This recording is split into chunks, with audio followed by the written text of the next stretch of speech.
प्यारे विद्यार्थियों, आप सभी को मेरा नमस्कार। मैं डॉक्टर नेमीचंद कुमावत, सहायक आचार्य हिंदी विषय, राजकीय महाविद्यालय की बीए आपकी एक कक्षा बीए प्रथम वर्ष विषय हिंदी साहित्य के द्वितीय प्रश्न पत्र की आज की इस ऑनलाइन कक्षा में मैं आप सभी का हार्दिक अभिनंदन और स्वागत करता हूं।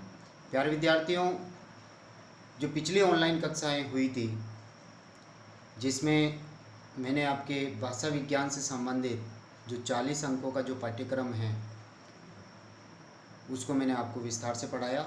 उस पर काफ़ी विस्तार से हमने बातें की हैं और 20-20 अंकों के 2 प्रश्न उस पाठ्यक्रम पर आएंगे। आपके मुख्य परीक्षा जो आपके विश्वविद्यालय द्वारा होगी उसमें 2 प्रश्न 20-20 अंकों के आएंगे, जिसमें दोनों ही अथवा में होते हैं और आप चॉइस से एक क्वेश्चन उसमें से करेंगे। यानी 2 प्रश्न आपको कुल करना है, 4 प्रश्न हुआ होंगे।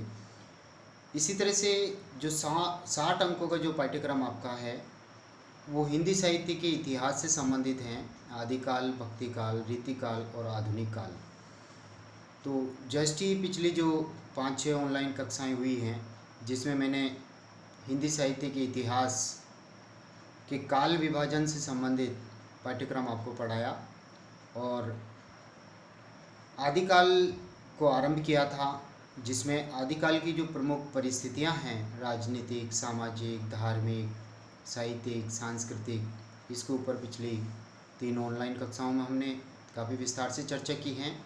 और आज हम आपके इसी पाठ्यक्रम को आगे बढ़ाते हुए हिंदी साहित्य के इतिहास का जो आदिकाल है, ये आदिकाल का जो नामकरण है काफ़ी विवादास्पद रहा है। आचार्य रामचंद्र शुक्ल जी ने इसे वीर गाथा काल कहकर पुकारा है, तो आचार्य हजारी प्रसाद द्विवेदी जी वीर गाथा काल के स्थान पर इसे आदिकाल कहना अधिक उपयुक्त समझते हैं। और अन्य जो विद्वान हैं, जो इतिहासकार हैं जिन्होंने हिंदी साहित्य का इतिहास लिखा, उन्होंने अपने अपने इतिहास ग्रंथों में इस आदिकाल के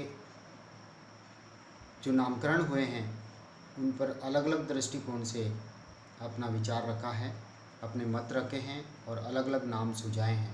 तो आज हम आदिकाल के नामकरण से संबंधित जो प्रश्न आपके परीक्षा में आता है कि इस तरह के प्रश्न आता है कि आदिकाल का नामकरण विवादास्पद है, अपना मत प्रस्तुत कीजिए।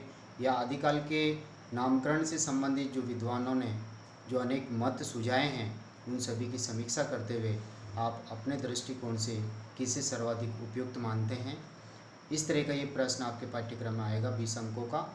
तो ये जो 4 से 5 पृष्ठों में आपको वहाँ लिखना होता है और ये 5 ही पृष्ठों में मैंने आपके नोट्स तैयार किए हैं।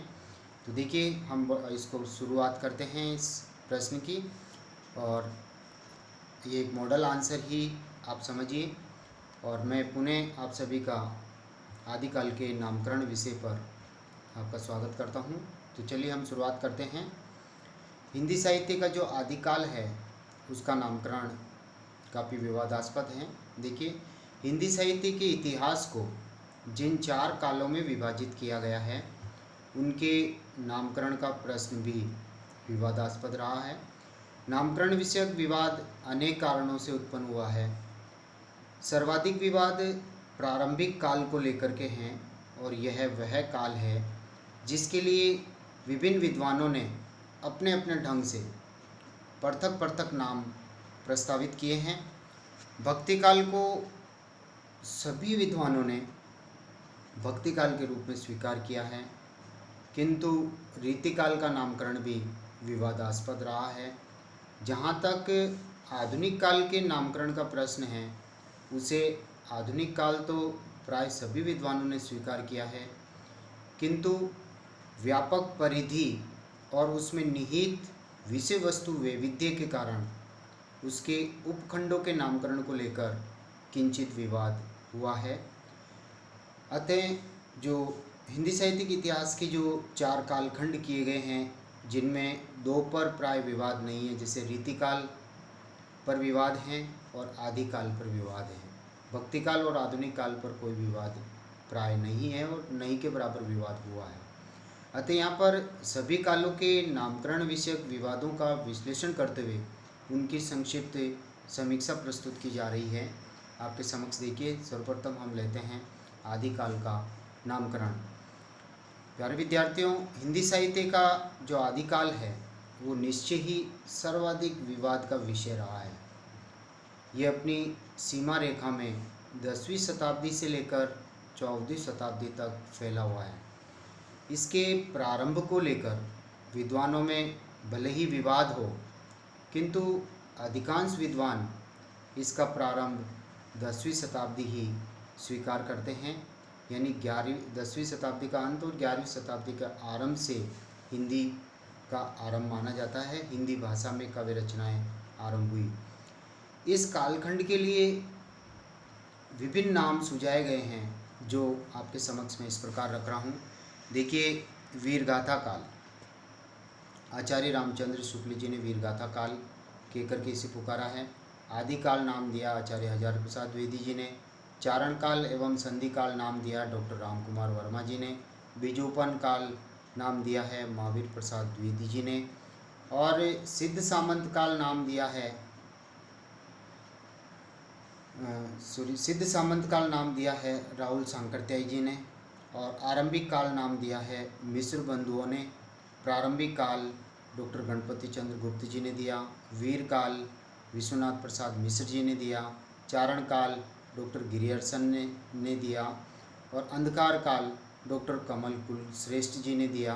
और अपभ्रंश काल डॉक्टर धीरेन्द्र वर्मा जी और चंद्रधर शर्मा गुलेरी जी ने दिया है। तो प्यारे विद्यार्थियों, इस आदिकाल को, इस प्रारंभिक काल को हिंदी साहित्य के इतिहास का जो प्रथम कालखंड है, जिसके इतने नाम उभर करके सामने आते हैं कि वास्तविक रूप में इसे कौन सा नाम दिया जाना चाहिए, जिसके माध्यम से इस काल की समग्र प्रवृत्तियाँ, समग्र विशेषताएं और समग्र साहित्यकारों की खूबियाँ उभर करके सामने आ जाए। तो देखिए, हम एक एक कालखंड को हम लेते हैं और उन विद्वानों के मतों को यहाँ रखते हैं और उनकी फिर समीक्षाएँ हम साथ साथ करते चलते हैं। देखिए, सभी मतों की समीक्षा यहाँ पर कर रहे हैं। सबसे पहले हम लेते हैं वीरगाथा काल। आचार्य रामचंद्र शुक्ल जी ने इसे वीरगाथा काल कहना उचित समझा। ये नाम उन्हीं के द्वारा सुझाया हुआ है। उन्होंने हिंदी साहित्य का जो इतिहास लिखा, हिंदी शब्द सागर की भूमिका के रूप में नागरी प्रचारिणी काशी के द्वारा जो प्रकाशित हुआ था 1929 ईस्वी में, उसमें इन्होंने वीरगाथा काल इसे कहा है। आचार्य रामचंद्र शुक्ल जी के मतानुसार संवत 1050 से संवत 1375 विक्रमी तक की अवधि में जितना साहित्य रचा गया, उनमें अधिकांशतः वीरता और शौर्य की प्रधानता है। अतः शुक्ल जी ने ये जो इस काल को जो नामकरण दिया, वह इस काल की वीरता की प्रवृत्ति को लक्षित करके दिया है। आचार्य शुक्ल जी ने 12 पुस्तकों को प्रामाणिक मानकर इस काल की प्रमुख काव्य प्रवृत्ति वीरता और वीर रस का जिनमें वर्णन हुआ है, उसको उदाहरण स्वरूप प्रस्तुत किया है। इसी आधार पर इन्होंने इस काल का नाम वीरगाथा काल रखा है। आचार्य रामचंद्र शुक्ल जी के अब हम मतों की समीक्षा करने जा रहे हैं। देखिए, आचार्य रामचंद्र शुक्ल जी ने प्रारंभिक काल को वीरगाथा काल नाम तो दिया, किंतु इन्होंने यह भी विचार नहीं किया कि जिन रचनाओं को आलोचना का आधार वे मान रहे हैं, वे प्रामाणिक है या नहीं। आचार्य शुक्ल जी ने जिन 12 रचनाओं को प्रामाणिक माना है, उनमें विद्यापति की पदावली, अमीर खुसरो की पहेलियाँ, बिसलदेव रासो को छोड़कर शेष ग्रंथ वीर रसात्मक हैं। यानी इनको इन्होंने प्रामाणिक माना है। विद्यापति जी की पदावली, अमीर खुसरो जी की पहेलियाँ और बिसलदेव रासो, इन तीनों में वीरता की प्रवृत्ति नहीं है। इनको छोड़ करके शेष ग्रंथ वीर रसात्मक है। दूसरी ओर आचार्य शुक्ल जी ने संदेश रासक सहित बहुत सी कृतियों को अपभ्रंश की रचनाएं मानकर और कुछ को धार्मिक साहित्य कहकर छोड़ दिया। खुमान रासो 13वीं शताब्दी की रचना सिद्ध हो चुकी है और इधर हाल ही की खोजों से ये पता चला है कि जिन 12 पुस्तकों को आचार्य शुक्ल जी ने प्रामाणिक मानकर अपने वीरगाथा काल नामकरण देने हेतु चुना था, उनमें से कई रचनाएं पीछे की हैं, यानी पीछे के समय में रची हुई हैं, और कई रचनाएं केवल नोटिस मात्र हैं, जिनकी केवल सूचना मिलती है, वास्तविक रूप में उनका वो वास्तविक रूप में वह उपलब्ध नहीं है। और कई रचनाएं जो है वीरगाथा काल की सीमा में नहीं आती हैं। अतः आचार्य शुक्ल जी द्वारा दिया गया नाम प्रामाणिक एवं औचित्यपूर्ण नहीं है। ये शुक्ल जी के मत की हमने समीक्षा की है। तो शुक्ल जी ने जो वीरगाथा काल नाम दिया, उससे केवल मात्र आदिकाल की जो वीरता की जो प्रवृत्ति है वही उससे उभर करके आती हैं। और सिद्ध साहित्य, नाथ साहित्य, जैन साहित्य, इस तरह की रचनाओं को उन्होंने धार्मिक रचनाएं कह करके, जैसे जैन धर्म से संबंधित, बौद्ध धर्म से संबंधित, तो उनको धार्मिक रचनाएं कह करके छोड़ दिया। तो क्या कि केवल इनको धार्मिक रचनाएं कहने मात्र से क्या ये साहित्य में सम्मिलित नहीं होती? इस तरह से तो भक्ति काल का समग्र साहित्य धर्म पर आधारित है, आध्यात्मिकता पर आधारित है। चाहे कबीर जी का साहित्य हो, चाहे तुलसीदास जी का साहित्य हो, चाहे सूरदास जी का साहित्य हो, तक तो क्या उन्हें धार्मिक रचनाएं कह करके साहित्य से बाहर किया जा सकता है? कतई नहीं। तो शुक्ल जी ने जो वीरगाथा काल नाम दिया वह उचित नहीं है, वह एकांकी है, एक ही तरफा बोध कराता है, केवल वीर रसात्मक। जबकि आदिकाल का जो साहित्य है उसमें अपभ्रंश की कुछ रचनाएं भी सम्मिलित होती हैं पूर्व पीठिका के रूप में। साथ ही जैन धर्म से लिखी हुई जैन साहित्य, बौद्ध धर्म से लिखा हुआ बौद्ध साहित्य, नाथ धर्म से लिखा हुआ नाथ साहित्य, और विद्यापति का द्वारा कृष्ण भक्ति से जुड़ी हुई रचनाएं, विद्यापति पदावली। हाँ, हालांकि उनकी कीर्तिलता और कीर्ति पताका अपभ्रंश की रचनाएं हैं। अमीर खुसरो ने खड़ी बोली में लिखा, तो नीतिगत उसमें प्रेरणाएं मौजूद हैं। उक्ति व्यक्ति प्रकरण, दामोदर जी शर्मा की रचना, राहुल वेल रोड़ा नामक कवि। तो कहने का तात्पर्य बहुत सारा और भी साहित्य लिखा हुआ है जो केवल वीर काल कहने मात्र से वो रचनाएं इस शीर्षक में सम्मिलित नहीं हो पाती। तो प्यारे विद्यार्थियों, आइए हम अब आगे बढ़ते हैं। आदिकाल और आचार्य हजारी प्रसाद द्विवेदी जी, यहाँ द्विवेदी जी से तात्पर्य महावीर प्रसाद द्विवेदी जी नहीं है, बल्कि ये हजारी प्रसाद द्विवेदी जी हैं। महावीर प्रसाद द्विवेदी जी ने इस काल को बीजोपन काल नाम दिया, जबकि हजारी प्रसाद द्विवेदी जी ने इस काल को आदिकाल कहना सर्वाधिक उपयुक्त माना है। देखिए द्विवेदी जी क्या कह रहे हैं। आचार्य हजारी प्रसाद द्विवेदी जी ने इस काल की जितनी भी रचनाएं उपलब्ध हैं और जो अनुपलब्ध जो समस्त सामग्री हैं, उन सभी को समेटते हुए इस काल का नामकरण आदिकाल रखा।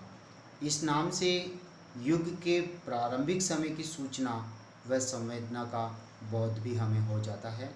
आचार्य रामचंद्र शुक्ल के मतों का हजारी प्रसाद द्विवेदी जी ने खंडन करते हुए लिखा है कि जब धर्म और साहित्य सहचर हैं, यानी धर्म और साहित्य साथ साथ चलते हैं, तो फिर धार्मिक रचनाओं को साहित्य के क्षेत्र से बहिष्कृत करने का क्या औचित्य है? अर्थात इन्हें बहिष्कृत नहीं किया जा सकता।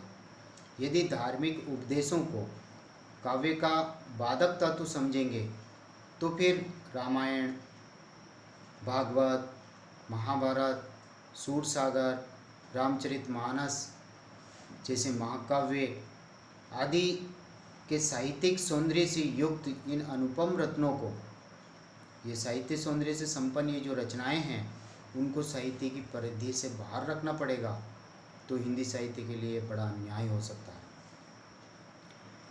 आचार्य हजारी प्रसाद द्विवेदी जी ने धार्मिक ग्रंथों के साथ ही उन ग्रंथों को भी सम्मान दिया है जो रासो साहित्य, लौकिक साहित्य या अन्य फुटकर विषयों पर लिखी गई है। अब हम आचार्य हजारी प्रसाद द्विवेदी जी ने जो आदिकाल नामकरण सुझाया है उसकी हम समीक्षा करने जा रहे हैं। देखिए, डॉक्टर गणपति चंद्र गुप्त जी, भोला शंकर व्यास जी और राम गोपाल शर्मा दिनेश जी आदि अनेक विद्वानों ने आदिकाल नाम को ही मान्यता दी है। डॉक्टर गुप्त जी के अनुसार इस नाम का कोई विकल्प नहीं है। डॉक्टर दिनेश जी के अनुसार इस नाम से हिंदी साहित्य के इतिहास की भाषा, भाव, विचार और शिल्प, यानी भाव, भाषा, विचार और शिल्प आदि से संबंधित सभी गुत्थियाँ सुलझ जाती हैं। उन्हीं के शब्दों में भाषा की दृष्टि से इस काल के साहित्य में हिंदी के आदि रूप का बोध, यानी आरंभिक रूप का बोध हमें मिल जाता है, जहाँ अपभ्रंश भाषा और हिंदी भाषा का जो मिलन बिंदु है, जहाँ से अवहट भाषा निकल करके फिर आधुनिक आर्य भाषाओं का, प्राचीन आर्य भाषा, मध्यकालीन आर्य भाषा और आधुनिक आर्य भाषाओं का जिस तरह से जन्म हुआ, तो भाव की दृष्टि से इसमें भक्ति काल, आधुनिक काल तक की सभी प्रमुख प्रवृत्तियों का आदिम बीज हम खोज सकते हैं। यानी आरंभिक बीज इन मूल प्रवृत्तियों का हमें आदिकाल में ही मिल जाता है। जैसे श्रृंगार रस की प्रवृत्ति आदिकाल में मौजूद है, जो आगे चल कर के रीतिकाल में पूरी तरह से फलवित पुष्पित होती हैं, और भक्ति की प्रवृत्ति जो यहाँ आदिकाल में हमें मिलती है, वो आगे चल कर के भक्ति काल में अपनी चरम पराकाष्ठा पर पहुँचती है। तो बहुत सारी चीज़ें हैं जिनके आदिम रूप, इन प्रवृत्तियों के आरंभिक रूप हमें आदिकाल नाम में ही मिल जाते हैं। जहाँ तक रचना शैलियों का प्रश्न है, वे भी प्रवृत्ति काव्य में प्रयुक्त हुए अपने आदि रूप में मिल जाते हैं। इस काल की आध्यात्मिक, श्रृंगारिक तथा वीरता की प्रवृत्तियों का ही विकसित रूप प्रवृत्ति साहित्य में यानी बाद के साहित्य में हमें मिलता है। अतः आदिकाल ही सबसे अधिक उपयुक्त एवं व्यापक नाम है। प्यारे विद्यार्थियों, ये उपर्युक्त शब्द गलत हैं, यहाँ उपयुक्त कर दे, ऊपर का रे आप हटा दें। एक स्वस्थ आलोचक की दृष्टि सभी पहलुओं पर विचार और चिंतन मनन करती हैं। आचार्य हजारी प्रसाद द्विवेदी जी ने हर दृष्टिकोण से आदिकाल के नामकरण पर अपना विचार करते हुए अपना मंतव्य प्रस्तुत किया, जिसमें अन्य के प्रति कोई अवमानना और तिरस्कार का भाव नहीं है, अपितु उन्होंने जो भ्रांत धारणाएं थी, जो भ्रमित करने वाली थी, उन सभी का उन्होंने अपने चिंतन और मनन से उन्होंने परिष्करण किया, और इस आरंभिक काल को उन्होंने आदिकाल नाम देना ही सर्वाधिक उपयुक्त समझा, और प्रवृत्ति विद्वानों ने इसे आदिकाल के रूप में ही स्वीकार किया है। तो ये सर्वाधिक उपयुक्त नाम हमारे दृष्टिकोण से भी आदिकाल कहना ही आरंभिक काल को सर्वाधिक उपयुक्त है। तो प्यारे विद्यार्थियों, आज की इस ऑनलाइन कक्षा को हम यहीं समाप्त करेंगे। अगली जो ऑनलाइन कक्षा होगी उसमें आदिकाल के लिए जो ये अन्य नाम सुझाए गए हैं, उन सभी की हम समीक्षा करते हुए आपके इस पाठ्यक्रम को हम पूर्ण करेंगे। तब तक के लिए आपको बहुत बहुत धन्यवाद। जय हिंद, जय भारत।